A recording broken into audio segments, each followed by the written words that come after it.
What I feel like a lot of people fail to recognize is that it's okay to not know what you want to do in this life. People are so quick to beat themselves up for having any uncertainty in whatever they do, whether it's your job, your hobbies, school, how you want to approach a situation, and it's okay to not have the answer to something.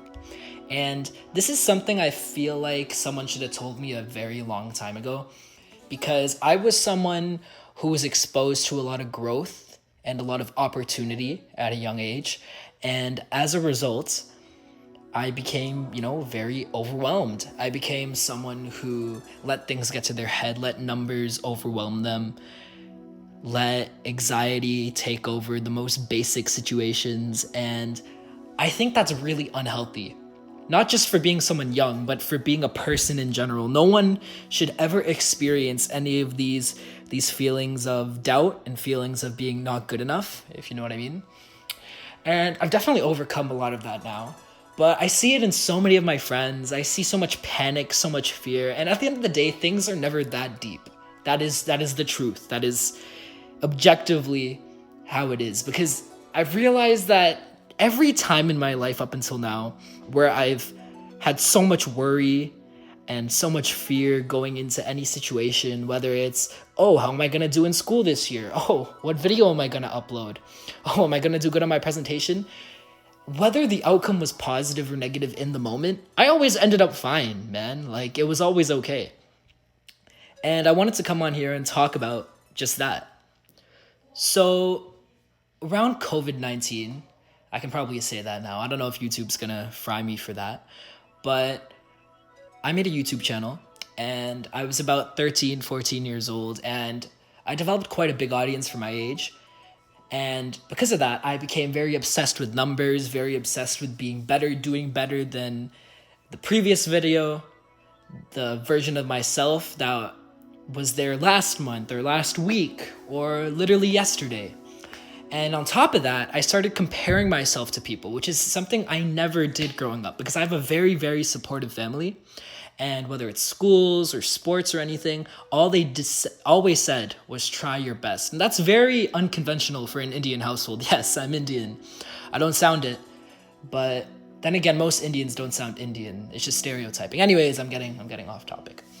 Now, because of that, I became super obsessed with green and arrows and charts. And anytime anything was the slightest bit worse than it was before, or I don't even like using the word worse, anytime anything was less than what it was before, I would absolutely destroy myself about it. And I would think that, oh, I'm doing something wrong, I'm not good enough. But moreover, it was this dopamine, this obsession that developed over time. And you can't replicate that. I find that I've never felt that way about anything apart from YouTube or making money or school. All these things that necessarily aren't that deep feel so deep for whatever reason.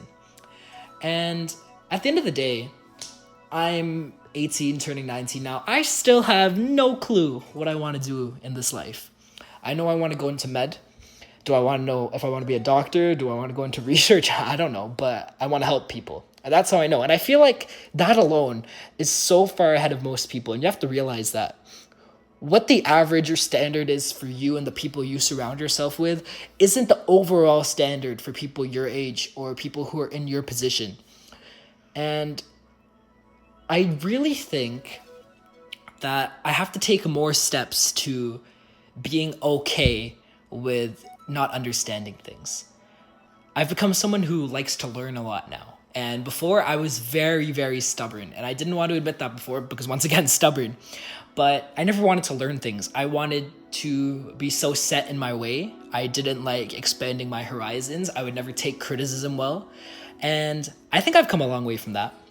But I know so many people who are still like that. And look, it may be how you were brought up. It may be how you are as a person, just to the core. But trust me, that's how I was, and it did not benefit me at all. I carried so much weight on my chest, so much misery in everything I did. Things that are supposed to be fun. I sat there just beating myself up about it for no reason. But at the end of the day, be keen on learning. It's okay to learn new things.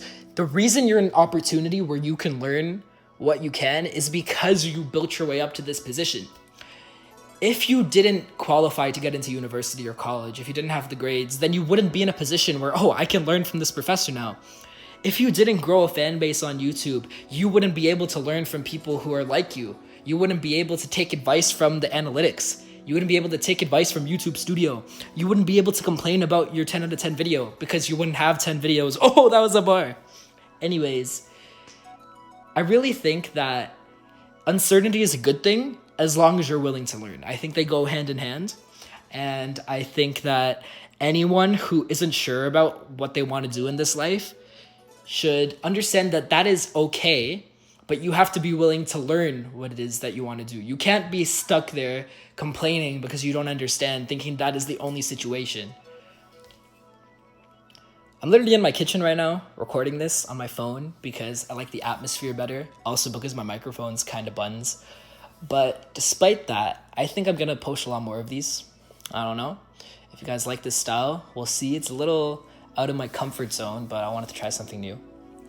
I think that I've had so many different feelings and emotions recently, whether it's about school or the atmosphere I'm in, and so many things that come to mind when living on your own for the first time, and I'd love to share my thoughts on these topics. Another thing that goes with uncertainty is the feeling of not being ready or prepared to go into something. Now, so many people in your life have definitely told you this. You're here for a reason, you're in this position for a reason, but at the end of the day, nothing is gonna take away that feeling of imposter syndrome. Because, for example, I'm a pretty good student, and now I went from, top of my class in high school, a high performer, to the most average student in my class. Now, not numbers-wise, but in the feeling of intellect. I see these people around me who grasp concepts so fast. These people in, my lectures who understand the content straight looking at the slides, and I'm looking at the slideshow like it's the enchantment table language, like it's hieroglyphics, but they already understand it. And yes, I'll go home and I'll read up and I'll watch YouTube videos and I'll understand it then. But in the moment, I have no clue what is happening. And that is a direct feeling of uncertainty there.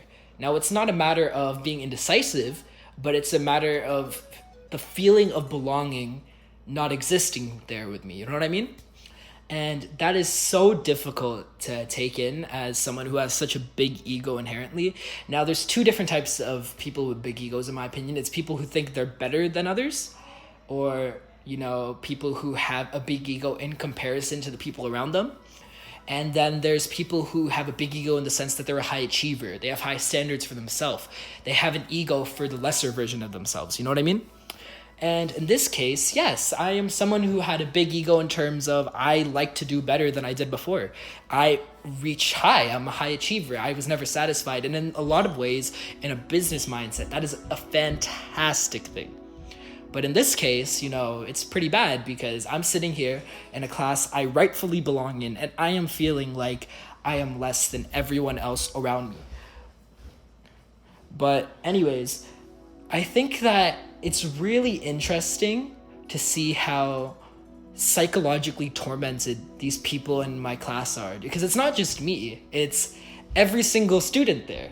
The person beside me is thinking, wow, this kid is not even taking notes and I'm taking all these notes. And then I'm looking at the person beside me like, how is he taking notes? I don't even know what to take notes on.